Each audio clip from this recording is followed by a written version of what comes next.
and his wife, Randy Abramson, are Kol Shalom members. Randy, as many of you know, is the medical director at Bread for the City in DC's Shaw neighborhood. For the past 30 years, Michael served as Washington counsel for the Anti-Defamation League. He resigned from ADL in April and started last week in a new job as senior policy advisor for the Southern Poverty Law Center.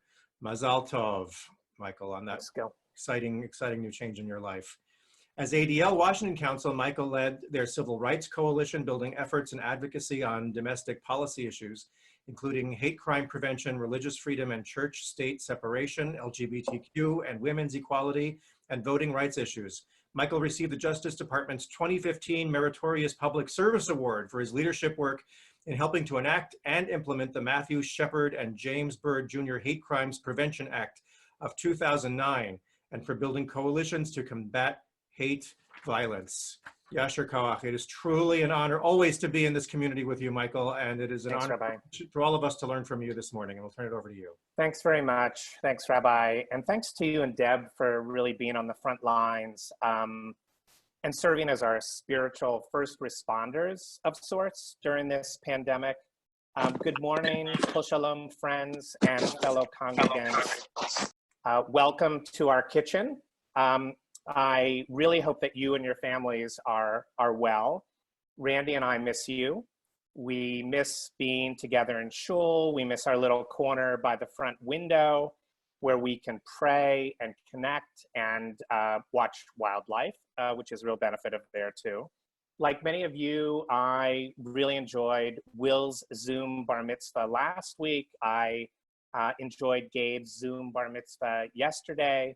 I admired and appreciated Will's ability to find a silver lining of the pandemic, noting that carbon emissions are down and that we're giving the earth a rest. I really appreciated Gabe's Bamidbar Devar yesterday, where he talked about how we count everyone and everyone counts. And a sad illustration of that is this morning's front page of the New York Times. I don't know if you've seen it. It looks like this. These are 1,000 of the 100,000 names. It goes on for 3 pages inside the New York Times today. 1,000 of the 100,000 American citizens who have died of COVID.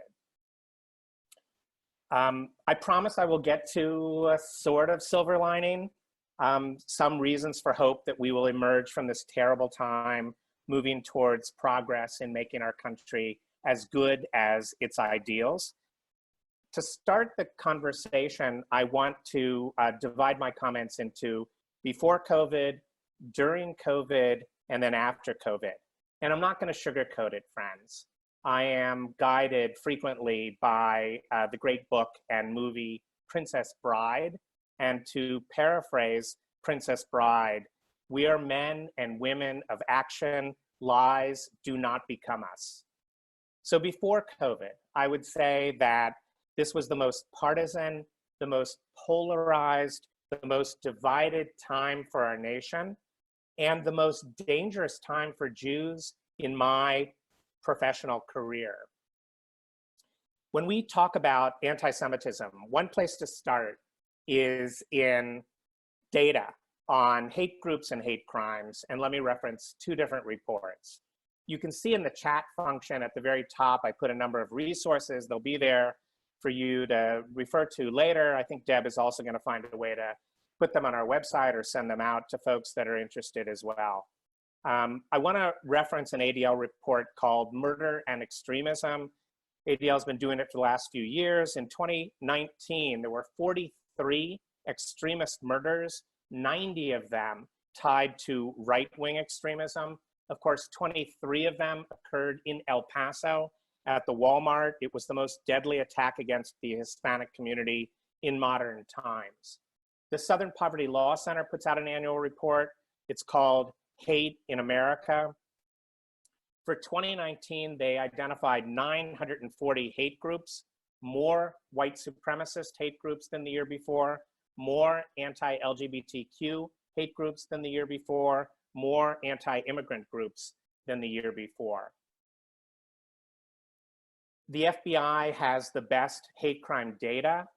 They've been doing it since 1991. Their most recent report is for 2018. Takes a long time for them to compile the numbers. The 2019 report will come out in November. In 2018, the FBI tabulated 7,000 hate crimes, the highest number of physical assaults in 16 years. There was an increase in the number of crimes against Hispanics, against the LGBTQ communities, against the disability community. More than 800 of the crimes were directed against Jews and Jewish institutions. Year in and year out, more than 50%, between 50 and 80% of the religion-based crimes are against Jews and Jewish institutions. And the Anti-Defamation League has an annual audit of anti-Semitic incidents. They've been doing it since 1979. The numbers for 2019 came out a couple weeks ago. ADL tabulated 2,017 incidents, the highest number of anti-Semitic incidents since they began collecting the data in 1979. It was a 12% increase over 2018 numbers. Harassments up 6%, vandalism up 19%. There was a 56% increase in the number of assaults. There were 3 deadly assaults that I'm sure everyone remembers at Poway, the Chabad synagogue there, 1 person killed in April, Jersey City Kosher Supermarket in December, 3 people killed, and at the Monsey Hanukkah party in Monsey, New York in December. There were 270 extremist-related incidents, slightly up from 2018, but 87% of all these incidents are not extremist-related. They're not Ku Klux Klan, they're not neo-Nazis. 411 incidents in K through 12, that's a 19% increase in schools, public schools. There were 186 colleges and university incidents of anti-Semitism, down 10%.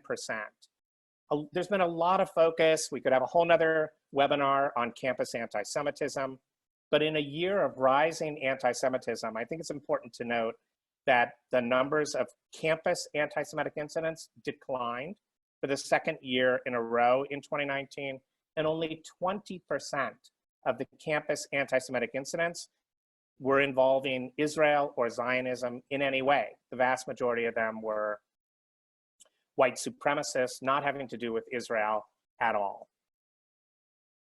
I think that it's reasonable to think about the last 3 years of information from the ADL, 2019, 2018, and 2017, are 3 of the 4 highest anti-Semitic incident reports since 1979.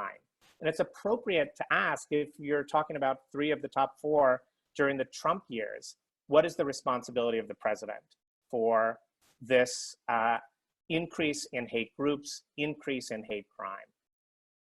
So I think the starting point for that is no one but the perpetrator of a particular act of hate or an anti-Semitic incident is responsible for that.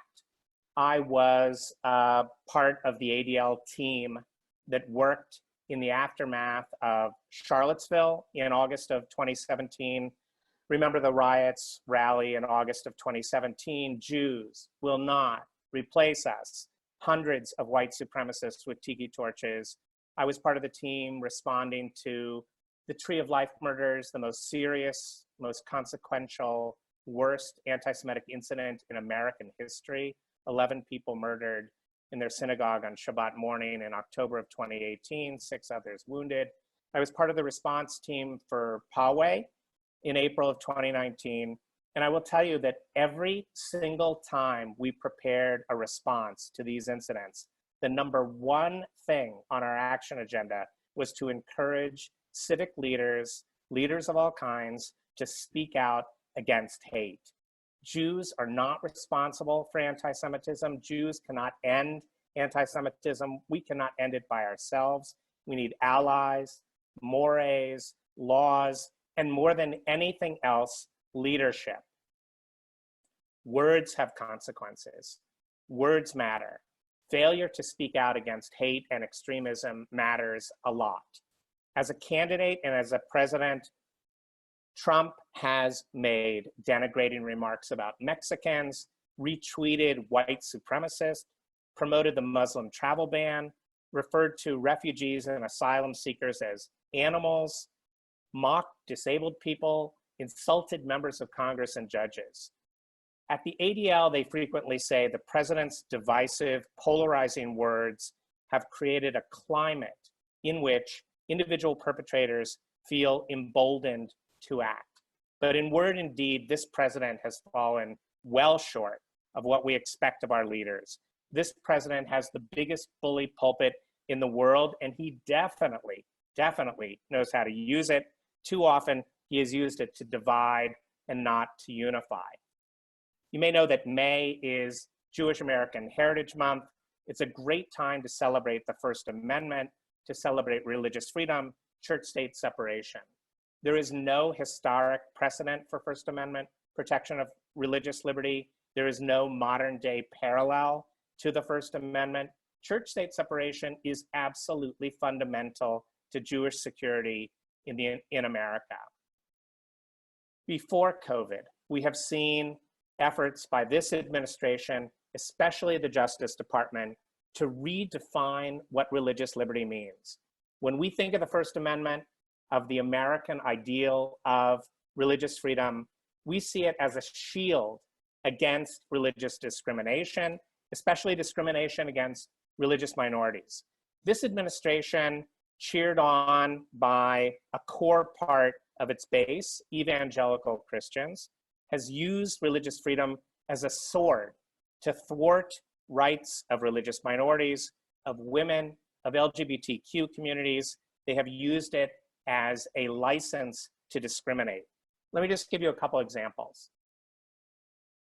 ADL, ACLU, and Americans United for Separation of Church and State are now challenging a January 2019 decision by HHS, Health and Human Services, to allow a large foster care agency in Mississippi to receive federal funds and discriminate on the basis of religion. A Jewish couple applied to be foster parents and were denied on the basis of religion. A Catholic family, a Catholic mother applied. Her name is Amy Madonna. They have sued HHS. It's one of the great plaintiff names of all time. Madonna against HHS. That will be litigated. But this particular government-funded agency only wants evangelical Protestants as clients. The government is allowing it. They have endorsed it. A second example, on January 16th of this day, ironically, Religious Freedom Day, the anniversary of the 1786 Virginia Statute for Religious Freedom, 8 federal agencies proposed new rules to change the way government-funded services are provided by faith-based agencies. Take a step back. Everyone on this call knows that the government funds, in partnership with faith-based organizations every year, a variety of social welfare services. They give money to Jewish federations, to Catholic charities, Lutheran social services, Jewish family service. Kol hakavod, everything great. They receive billions of dollars, and always they received it without discrimination, without discriminating against the beneficiaries or the employees of these agencies, and without proselytizing. But these new proposed rules change all of that. They eliminate a notice requirement that you receive notice that there can be no religious activity in a government-funded program, that you're entitled to a secular alternative. You used to receive notice of that. You don't receive notice of that anymore, and you're not entitled to a secular alternative anymore if these proposed rules go forward. It will definitely result in government-funded religious discrimination and proselytizing, and that's wrong. The bottom line is no one should be denied the help that they need because their government-funded provider disapproves or condemns who they are, who they love, or what they believe. During COVID, during times of crisis and anxiety during times of crisis and anxiety, there's always a fertile ground for hate and blame to grow. There are many Asian American organizations now that have documented a dramatic increase in xenophobia, racist slurs, stereotyping, bullying, and hate crime directed at the API community. Things like go back to China, Kung Flu, and remember for a while, the president was referring to COVID-19 as the Chinese virus. Jews have also been blamed for creating the virus, for spreading it, for profiting from it. There are identifiable white supremacists among the armed protesters that we have seen at state capitals. There have been many Holocaust references in these protesters. There is now online the selling of white supremacist themed face masks and shirts that you can wear to these protests. There are calls to infect Jews and law enforcement officials if you have the virus. There are a lot of Holocaust references comparing government officials to Nazis. You may know that Amy Acton, the Jewish Ohio health director, has been especially targeted, including at her home. We've talked about the responsibility of President Trump and other civic leaders to speak out against hate. Let me say a word about the dangers posed also by the internet and by social media platforms spreading this toxic hate. There are billions of people obviously connected online. Facebook has announced that they will remove misinformation that is being posted about preventing or treating the virus, but it's not clear whether that includes conspiracy theories about who created the virus. Of special concern during COVID, I think for all of us, is the millions of kids that are out of school, glued to their devices all day long. There's been reports of much more bullying, much more danger now that they'll be lured into extremist sites, looking for someone to blame, looking for a reason for all this dislocation and turmoil. Obviously, parents have a great responsibility to monitor what their kids are seeing, but so do social media and online gaming platforms to take responsibility in terms of transparency, accountability, to take down some of these postings that are wrong and luring of kids. During COVID, we have seen so many existing societal inequities exposed and magnified. School closings highlight food insecurity, insufficient digital access for many rural and poor students. Minorities and marginalized groups are experiencing disproportionate harm. People that are homeless or incarcerated are especially vulnerable because they have overcrowded conditions. They are incapable of social distancing. Black and brown people are more likely to be infected by the virus and more likely to die because people of color are more likely to be frontline workers. They are less likely to be able to stay in shelter in place or work from home.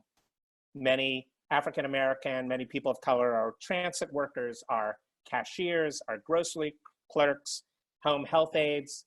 Today's disparities flow from yesterday's disparities of health, wealth, and opportunity. As Rabbi Steinloff said yesterday, we are talking about generational poverty, about housing discrimination, segregated, overcrowding neighborhoods, higher asthma and heart disease rates, higher rates of obesity.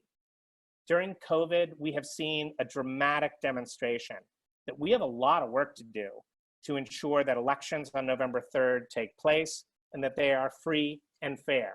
One example, in Wisconsin, we saw Republican majorities in their state legislature force the April 7th primary to go forward, though other states that had scheduled their primaries on that day postponed them. The decision was challenged, but the 5 Republican justices in the Wisconsin Supreme Court upheld it, and the 5 Republican justices in the Supreme Court upheld that ruling. The 4 Democratic appointed Supreme Court justices dissented. More than 50 people have tested positive after their in-person voting in Wisconsin on April 7th. No person should have to risk their lives to vote. During COVID, it's so important to be able to come together like this. And I think like the rabbi's Friday meditation, like Shabbat and holiday services, to not allow our friendships to be socially distanced. To be kind to one another. As President Obama said in his virtual graduation speech recently, our society and democracy only works when we think not just about ourselves, but about each other. And finally, during COVID, we have to plan for what's going to happen after COVID. And let me start this section by saying, I'm not sure how to define after COVID. I'm sure Danny Dweck and Lou Schrager would be able to give us the scientific analysis of like when it's going to be after COVID. But for our purposes, let me say curves are flattened, the end of stay-at-home orders, students back at school, work from home more optional, and Congress, state, and local legislatures operating again. After COVID, we cannot just go back. We cannot let this moment pass. We cannot say, this is not my problem. As Rabbi Steinlauf said yesterday, we have a chance to reset the scales of justice and a responsibility to act to protect the most vulnerable among us. I am pretty optimistic that after COVID, we can come together to address some societal inequities that have been dramatically revealed during this pandemic. At the federal level, many civil rights organizations will be pressing for a national commission along the lines of the 9/11 Commission, along the lines of the Kerner Commission. If you remember, in the late 60s, the Crime Commission, National Crime Commission that was called together after civil rights riots. Some states will do that. Michigan has already announced that they're setting up a commission. After this wave of suffering and blame and death, there will be a desire to scapegoat. We have to make sure to avoid another wave of racism, xenophobia, and conspiracy-haunted anti-Semitism. We have to take steps to flatten this curve too. One of the very, very most important things that we can do, and every person on this call can play a role in it, is to make sure that the election takes place on November 3rd and that it is free, fair, and decisive. Earlier this month, Jared Kushner said, quote, "It's too far in the future to tell whether the election will take place on November 3rd, but, quote, right now, that's the plan." Fortunately, neither he nor the president are in charge of setting that date. It's in the Constitution. We have to make it unthinkable to postpone or delay. In addition to the presidential race, every member of Congress is up for re-election. There are 35 Senate seats that are up for re-election.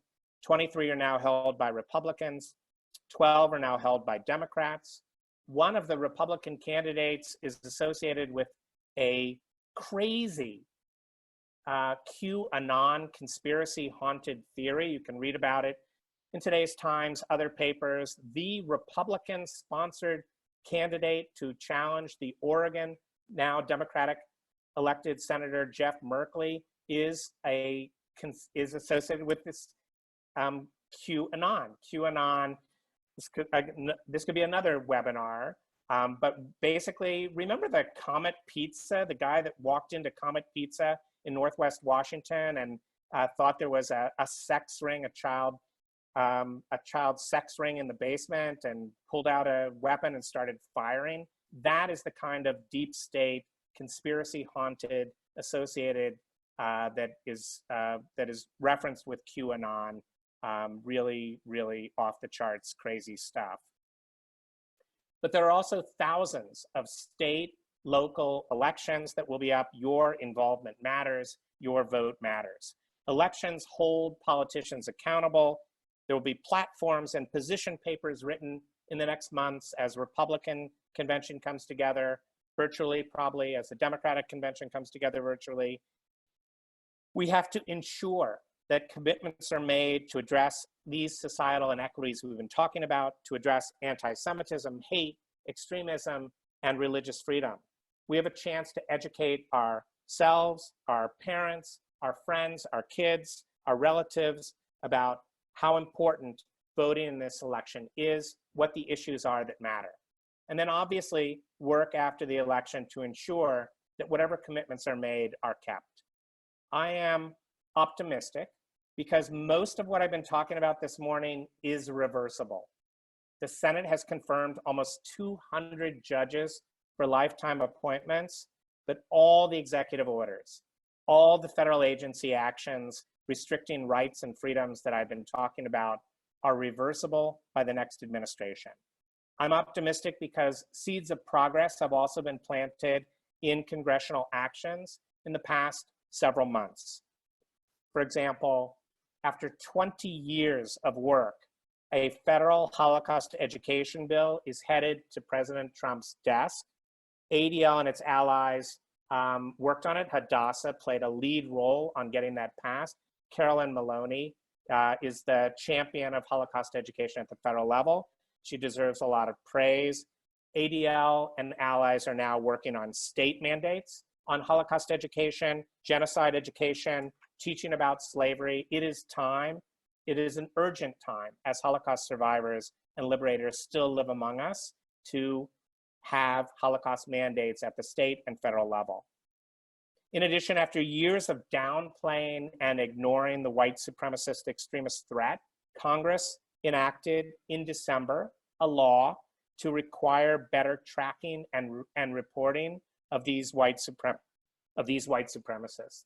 And there's another piece of legislation that just was approved by the House Judiciary Committee on a strong bipartisan vote. And if you know anything about the House Judiciary Committee, you know that there's not that many strong bipartisan votes of anything that comes out of the House Judiciary Committee. And this would be a bill that provides resources and offices within DHS, within the Department of Justice, to be able to track white supremacist and extremist organizations and their activities. You are probably aware that the fourth stimulus was just passed by the House. It includes $3.6 billion to help states get ready for a vote by mail. There are $400 million has already been approved. That's not nearly enough. That bill approved by the House also includes the top priority of the Hate Crimes Coalition that we've been working on to improve law enforcement training and hate crime data collection. We hope that that part of the bill can stay in too. I'm optimistic because both red state and blue state governors and public officials have acted responsibly and with compassion during this pandemic crisis. We're counting on their continued effective responses. This is a strong reason to believe that even if we don't see a change at the federal level after November, some states, including Maryland, Virginia, and DC, the states we live in, will be able to protect, will be willing and able to protect rights and freedoms. Let me say in closing, later this week, we will be celebrating Shavuot. I'm looking forward to learning from the rabbi, from Debbie Ross, from Lou Schrager. It's a good time to think about what the rabbi said yesterday, resetting those scales of justice. I've provided links at the top of the chat to a number of reports that I've cited and some other background reading. I'm happy to try to answer any questions you have now, and it'll be even better when we can be together at Kol Shalom during Kiddush, when we're back together at Kol Shalom to be able to talk about these issues too. Yasher Koach, Michael, thank you. Thank you for speaking about these issues. We have questions. Just a piece of advice to people who are already writing in the questions in the chat. Please refrain from making statements at this point, because what we are doing is we'd like Michael to make the statements. And since we have to read through and find the questions, it takes longer if we have to read through statements that people are making. So the questions are now, please continue to pose your questions. So I'm just going to go through some of them now. We got a question about what does the Southern Poverty Center and the ADL say about stochastic terrorism, which I believe means the randomness of terrorist acts. If there's any comment you'd like to make about that. So I think really most of the focus is on organized hate groups and terrorism. I guess I would need to know more about where the question's coming from, the randomness of terrorism, is so scary, of course. But I think the ADL and the SPLC are really focused on the extent to which there's something behind the organized terrorism. There's a report that ADL put out that I put in the chat about Islamic extremism. There were a number of arrests that were made in 2019. No terrorist acts, fortunately, no murders perpetrated by Islamic extremists in the United States in 2019, but there were a number of arrests, and people arrested, 30 people, 9 different incidents. The vast majority of them were US grown Islamic extremists associated with Al-Qaeda or something else. So I guess I would need to know more about that. But I think the ADL and SPLC are really focused on the extent to which there are organized hate groups inspired, ideologically organized in that way.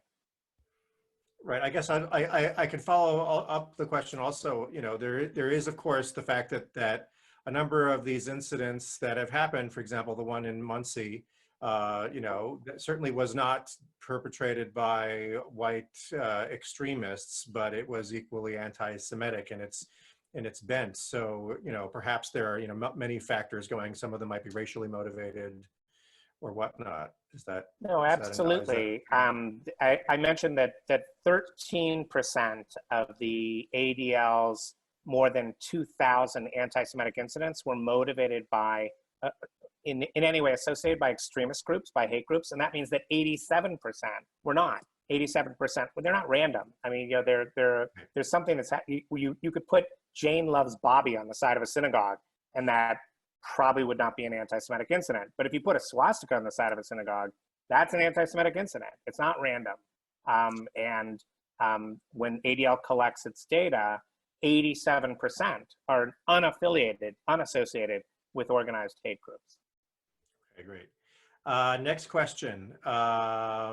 What factors account for the rise in anti-Semitism and extremism 2017 through 2019, in addition to Trump's climate contributions?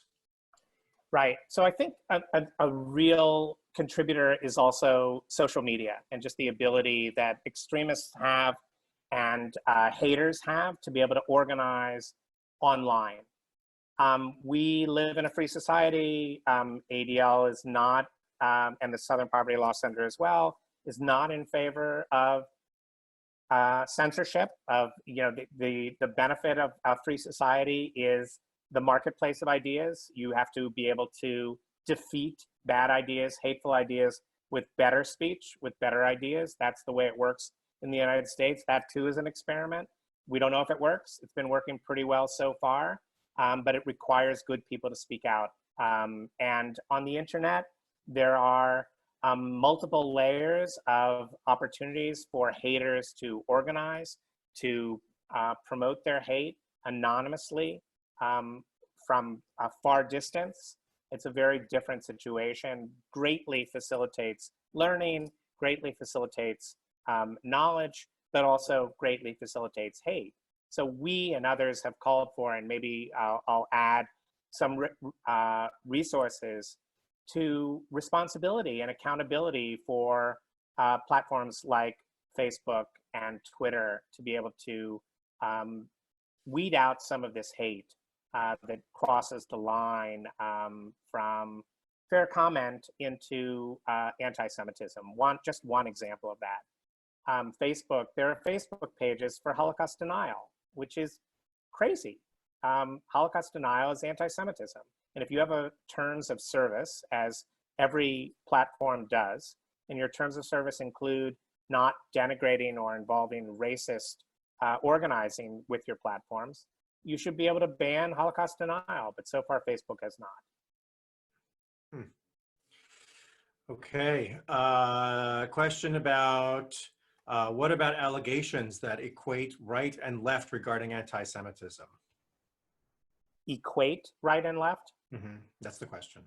Right. So again, this is a question that I think goes to degrees, varying degrees of threat and danger. In 2019, the most serious incidents were coming from right-wing extremists. When we talk about the 43 murders that ADL had tabulated for 2019, and you find that 78% of them are from the right, then that's a measure of the degree of danger.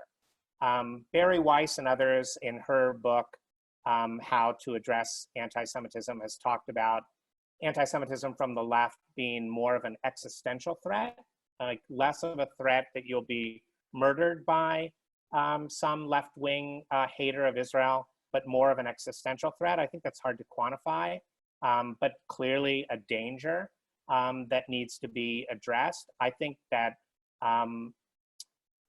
in terms of the number of anti-Semitic incidents that are caused by left-wing or anti-Israel activities, you heard that the number of incidents on campus diminished last year, and only a small percentage of them had anything to do with Israel and Zionism. So I think that it certainly cannot be ignored. Certainly is something that needs to be focused on, but it's a different kind of threat in the United States than it is in Britain, for example. Thank you. Thank you. A couple of questions are coming up around the subject of voter suppression. If you could address that, and also a question, what concrete steps are currently being taken to prevent attempts to interfere with or overtly cancel the November 3rd election, and our legal teams being organized and prepared to combat this? There's a very, very substantial, very robust effort to fight back against voter suppression. It seems like if you were in favor of the democratic ideal of free and fair elections, you would want everyone to be able to cast their ballot. Unfortunately, the president and some around him have suggested that there is voter fraud involved in mail-in voting. I think the ideal would be a combination of mail-in voting, so we don't see what happened again in Wisconsin, where people had to risk their lives to go to do in-person voting, as it were. So some combination of ballot access in person, because there are many disabled people that need to vote in person or with a companion legally voting, but then ballot access in red states and blue states, like Utah votes by mail, Colorado votes by mail, Washington State. There are a number of states that do voting by mail. They have not found voter fraud. The president himself voted by mail in Florida. And the idea that he is now promoting, and unfortunately has been picked up by others, that vote by mail is going to involve fraud is really unfortunate and needs to be resisted. Data matters, evidence matters. The number of in-person voter fraud is an incredibly small piece of the total electorate.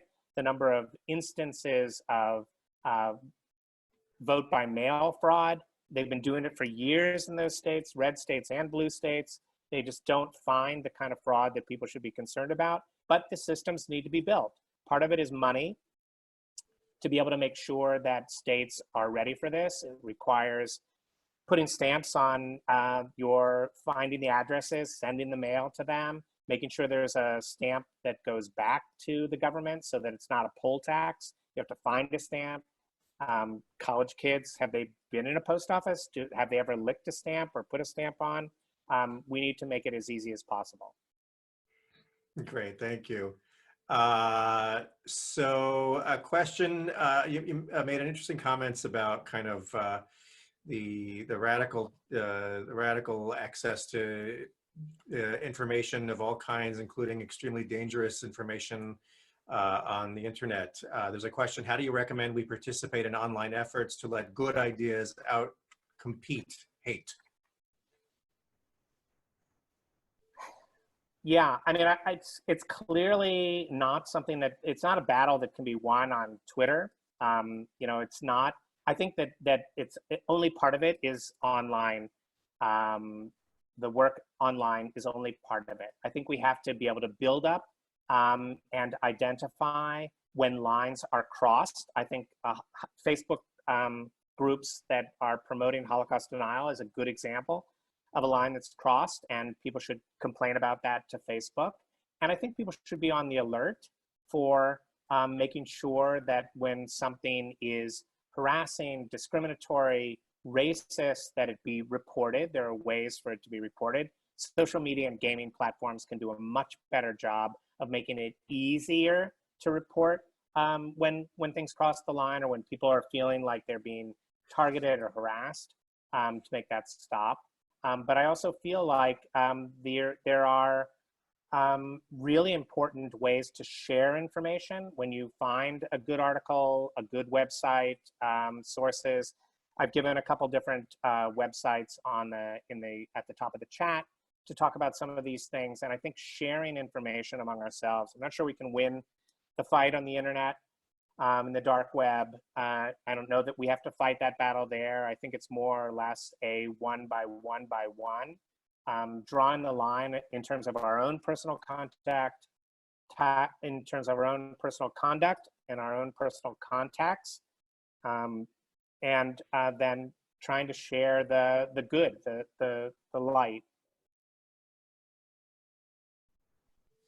You know, one of the things you mentioned, which I think a lot of people in this audience might be less familiar with, is the dangers associated with gaming platforms. And I'm wondering if you can just speak to how that works and what that is and how that is disseminating hate also. Yeah, so I would call people's attention. One of the things in the chat room is the ADL's anti-Semitic incident audit, and we have a number of policy recommendations, and a couple of them go quite specifically to social media. There's a number of really good ADL resources on gaming too. But the bottom line is, when you're playing a game, but you're also chatting it up. And there may be some kind of, there's a chat section just like there is in a Zoom call.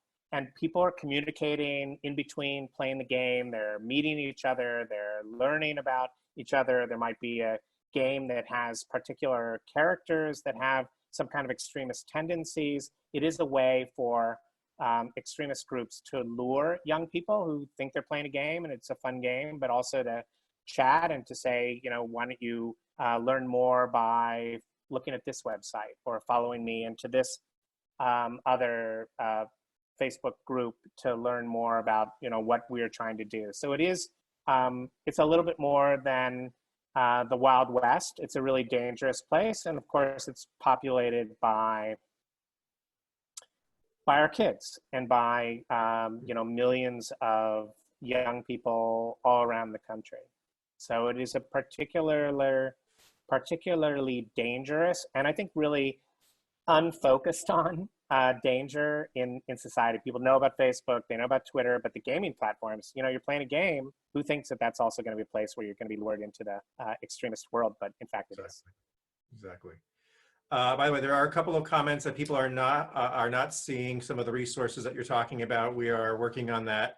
And Deb, if you're on, if you can just see if people can get access to that, that would be great. I just add, so just we can send those out, but if you scroll at the top of your chat, they were there before everybody started chatting, so it's clear at the top. It should be at the very top of the chat box. Okay, you might want to resend it in case people don't find it. Sure. So a couple more questions and then we're going to wrap up. There's a question about preparedness for post-election social unrest or violence. Are there any agencies prepared for that eventuality? Yeah, gosh, I really hope so. I think one of the true dangers that we are facing is political violence before the election, after the election. I have talked a lot about President Trump, but of course, President Trump had 60 million plus people that voted for him. If President Trump is defeated, Trumpism and supporters of Trump and people who have that point of view about America are still going to be our neighbors, are still going to be our you know, fellow congregants in some cases.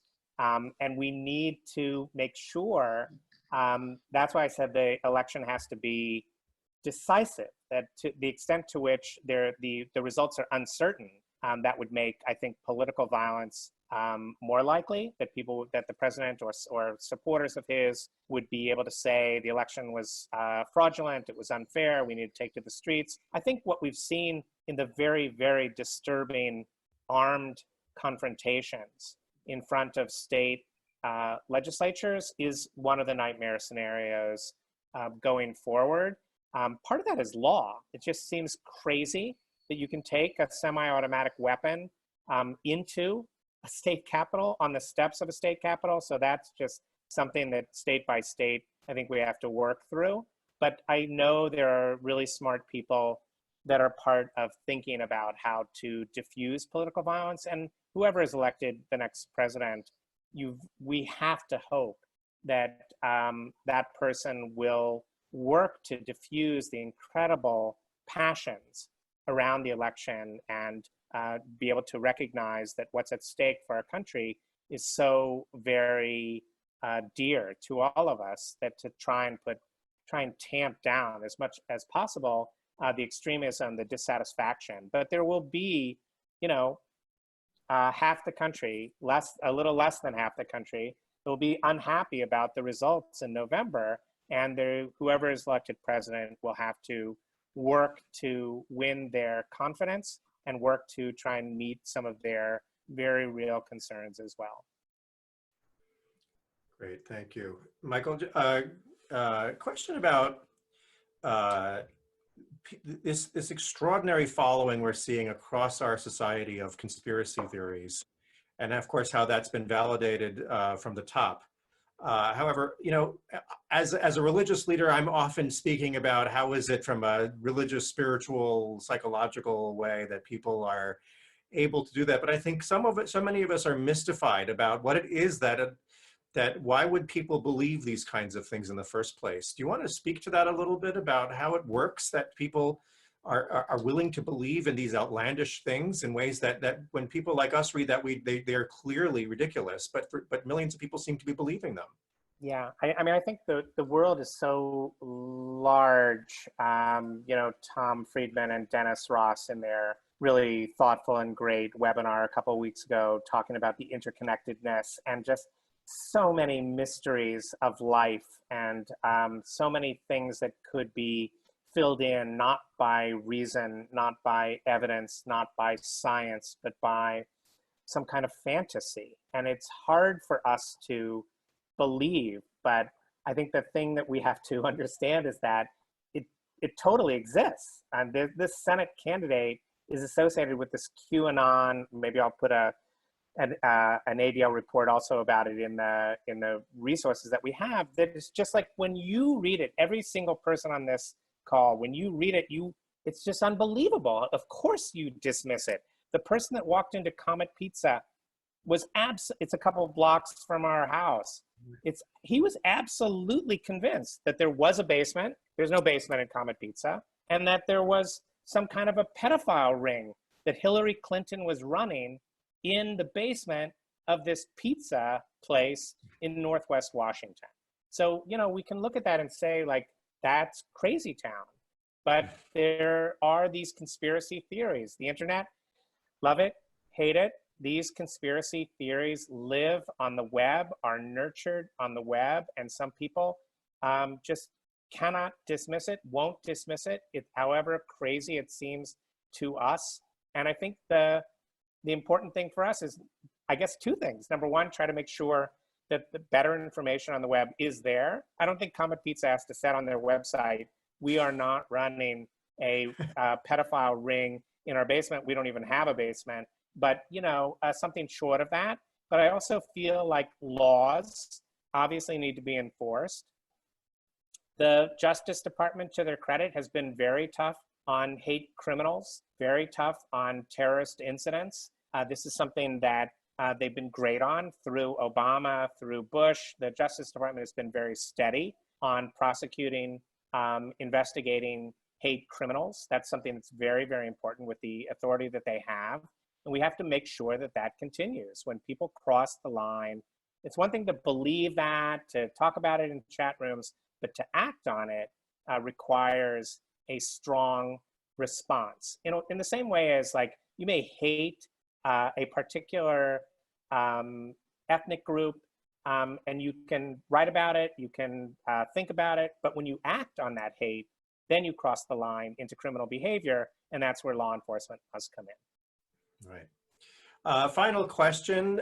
There's some, first of all, we're so excited for you in your new position at the Southern Poverty Law Center. And there's a question that I think a lot of us have is, tell us a little more about the work that you will be doing under those auspices to combat these issues.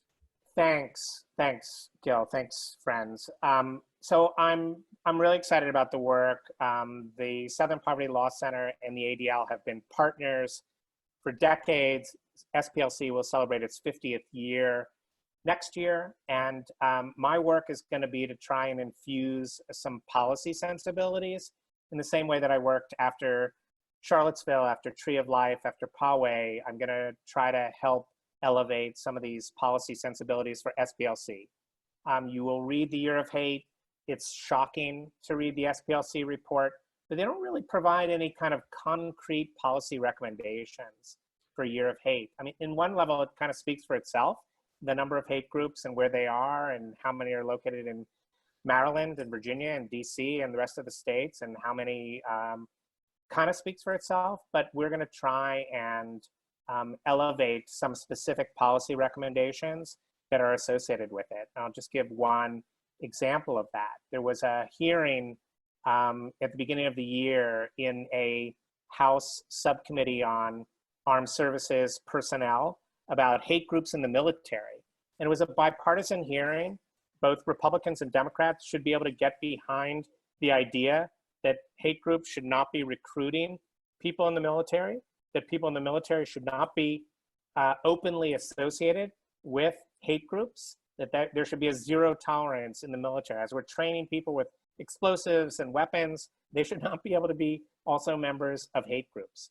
And ADL and SPLC both testified at that hearing. I think it's a good partnership.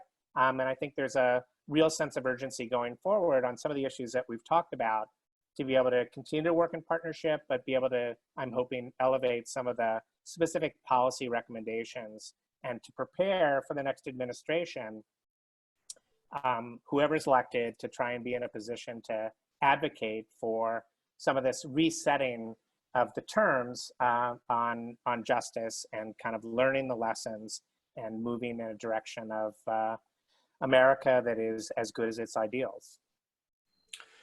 Well, we want to wish you kol hakavod in your extraordinary work, Michael. May you go from strength to strength in doing this important, incredible work. Thank you. For the Jewish people and for all people in our society. You are truly a blessing, and we are so blessed to be able to count you among our community. And thank you so much. Thank you, everybody, for participating today. We apologize again about those who have not been able to access the materials. Deb is going to make sure that everybody on here will be able to receive it. If you are not a member of Kol Shalom and you also weren't able to find the material, just let us know and we can get you that material as well. Thank you again, everybody. And Chodesh Tov, Shavua Tov, everybody, and take care. Thanks again, Michael.